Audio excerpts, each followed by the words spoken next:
What's going on, guys? My name is Rumble Skrash and welcome to my first ever video on YouTube. Now, this channel is gonna be about Pirate Rumble.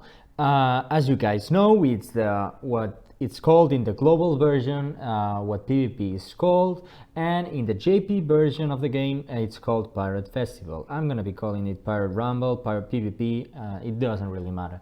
Now, I really love this game mode. It's a really interesting game mode because I think, in my opinion, it gives a little bit of fresh air to the game, because the normal version of the game is a little bit like farm, pull. So I really like this game mode because it's active every day, and so during the whole month you actually get a lot of good rewards with the tickets in the Gather Island. But apart from that, I really like the way that this game works, because it's actually kind of like a different game. And what I love about, the most about it, it's the thing that you can think about every single unit and think if they work with another unit or not, and you can actually try to figure out counters to the certain teams that the enemy team has. So that's really good, and trying to figure out how this mechanic work, trying to make the mechanics work in your favor. I think that's a really interesting thing, and obviously it's a little bit RNG. Not, I mean, yes, a lot, but not, in theory, not that much RNG. But at the end of the day, it wouldn't be fun if it was an RNG, because you would get it planned and, oh yeah, I win, I will always win, you know. So it's a little bit enticing to be excited if you're losing the match or not. So that's not really something to complain about. I really like it.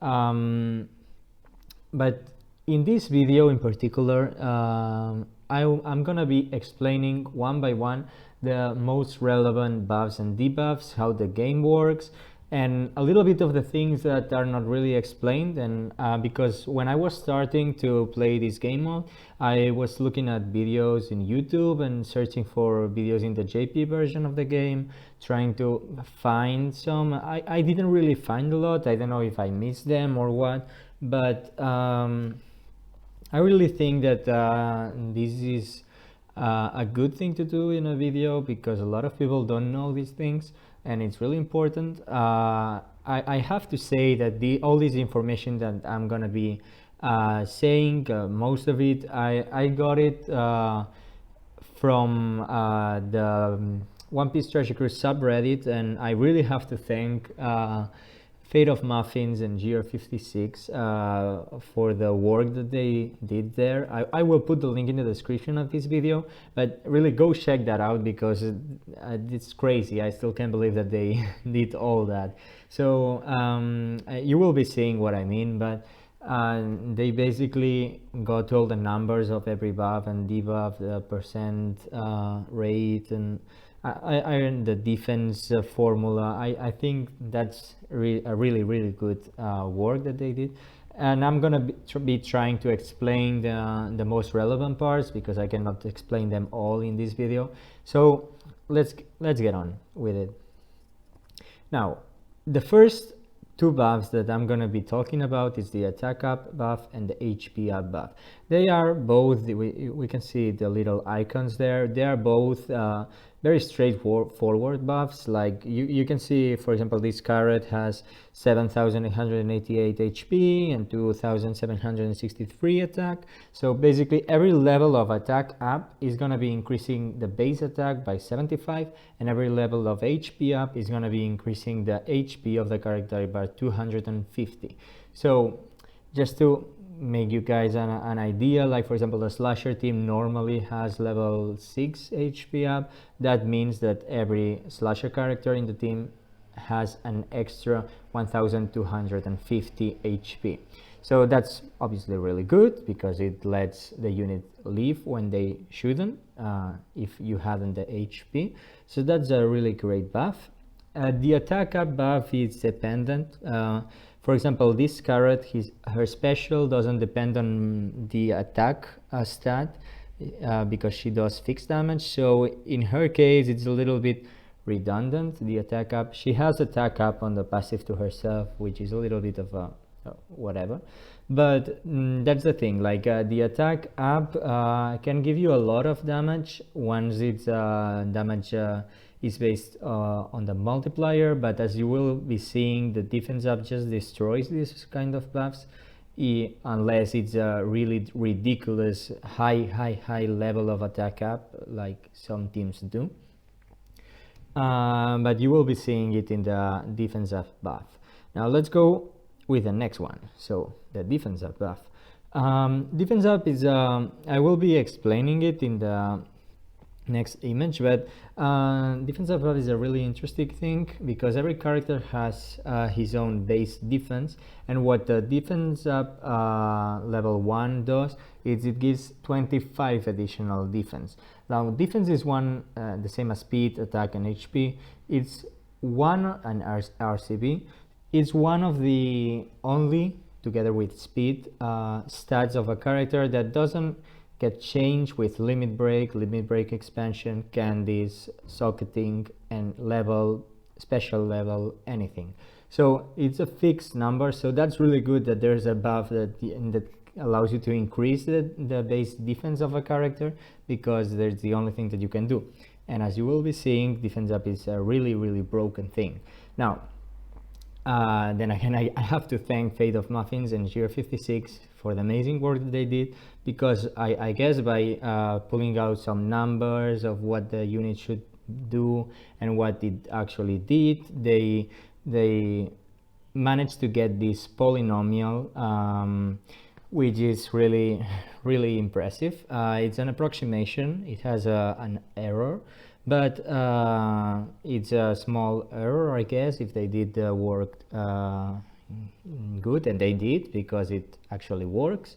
So basically, I'm not expecting you guys to pull out the calculator and put all these numbers in, and because it's a lot of time, but they actually did a calculator of PvP. So I will put the link again in the description, and you will be able to find there the calculator, which is an Excel, and you can put the numbers. It pulls the information of a certain character from the database, and you are able to use that, which is really good. So if for whatever reason you want to actually pull out your calculator and calculate a certain amount of damage, you have to put the total amount of defense, including the base defense. In here, there's spots where it says def. Okay, so you have to put that, and it will tell you between 1 from 100 the percentage of damage reduction. Defense up works as damage reduction in the normal game, so it will not work against fixed damage, but against any other damage it will work, and that's very good. I will pull out some numbers for you that I have seen, so that you can get an idea of what certain levels of defense up mean. So, but for example, here we can see that the base stats are really important, base defense stats. For example, Changscrew has 237 defense, while Carrot only has 120. Carrot really has a low defense. 120 is really low for defense, and 237 is relatively high in terms of defense. Now, just think about that. Like a level 4 defense up to Changscrew is putting him over 300, while a level 4 defense up to Carrot is just putting her at the level of Changscrew without any defense up level buff. So that's a really big difference, just so that you can actually see some and get an idea of what that means. Basically, if a unit has around 300 defense, approximately, I'm gonna say like between 280 and 300, the damage is gonna be reduced around 60 something percent. So for example, 280, probably it's going to be around 60%, and 300 is 64%. So that's just so that you can get an idea. The base defense of Shank's crew is reducing the damage, I think, roughly by 50%, and Carrot is actually almost not reducing anything, maybe by 10%, but nothing. Okay, so that's a really important thing to have in mind because if all your team has defense 4 or 5 defense up, they actually have different amounts of defense, and each unit is gonna reduce the damage in a different way. So that's a thing to keep in mind. Like maybe a unit with defense up level 5 is really tanky, but a unit with defense up level 5 is really squishy. So it varies on the base defense of the units. So next up we have defense down, one of my favorite debuffs or buffs in the game, because it actually allows you to counter this, as you guys have seen, this very broken buff, which is defense up, and defense down actually does the opposite. So it subtracts 25 to the total amount of defense. Now basically it compensates the defense up buff, but one thing to keep in mind is that defense cannot go under 0, so it cannot be negative. For example, if we look here again, we see that Carrot has 120 defense. Defense down level 5 is gonna put her to -5 defense, but that's not possible, so she's gonna go to 0 defense. That means she's not gonna be reducing any damage. So every single bit of damage is gonna be exactly that. And in the case of Shank's crew, a defense down level 5 is gonna put him around the base defense of Carrot has. So it's actually a pretty huge difference, not having any defense and having some defense, but that gets accentuated even more when you have defense up levels and you use defense down, and then maybe some unit that is basically really squishy like Carrot, then that's affecting it a lot if she has no defense, while Shank's crew, well, he's still reducing 50%. So after this long talk about defense and defense down, let's get on with it. Let's start with speed up. So the speed up buff it's actually straightforward, but the consequences that it has, it's really one of the most complicated things in PvP. So basically a character has a determined speed base stat that cannot be changed by limit breaking or anything. For example, Carrot has 194. That's really high for a defense stat. I mean, it's high.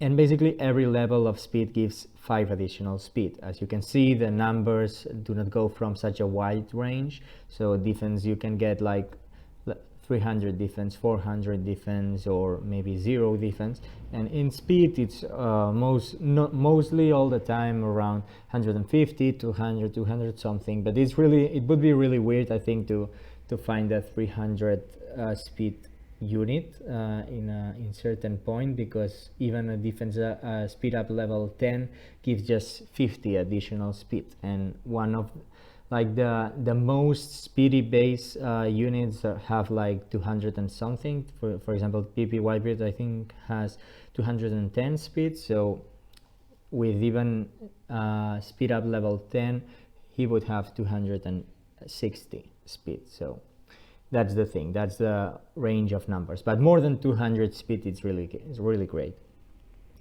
So the thing that implies speed up is the order of attacks, which is actually the most complicated thing of this game mode. So the unit that's gonna be attacking first, just as you can see in this image, just when the match starts, the first unit in the top row here at the side is gonna be the one that has the highest base speed. So in this case, PvP Whitebeard is already attacking when I took the screenshot. So, but the thing is, every time that the unit gets hit, it gets delayed in this order of attacks. I have seen by experience that it gets delayed around 4 positions. So for example, if Kuzan were to be hit right now, he would go in the, in general, I think in the place of where Usopp is, but it's not 100% certainty, but it works a little bit like that. The thing is that the first round of attacks, you can actually calculate it really easily because none of the units have been hit yet. Like, it's really obvious to calculate that PvP Whitebeard is going to be the first one to attack, and then as my units are more speedy because I have a lot of speed up buff, then Kuzan is going to attack because he must have the second highest speed, then Lucci, and then Lo, and then we start with the enemy units. Once we start with enemy units, that can change a little bit because they have been hit, so it's hard to calculate. The very first attacks you can know what's going to happen, so maybe that can help you a little bit. But that's the thing, like this is, as for our perception, this is a lot of RNG. At the end of the day, it's a computer calculating, so it's not that RNG, it's just that we cannot actually plan everything. But also this non-RNG thing that we perceive as RNG gets affected by actual RNG, which is the next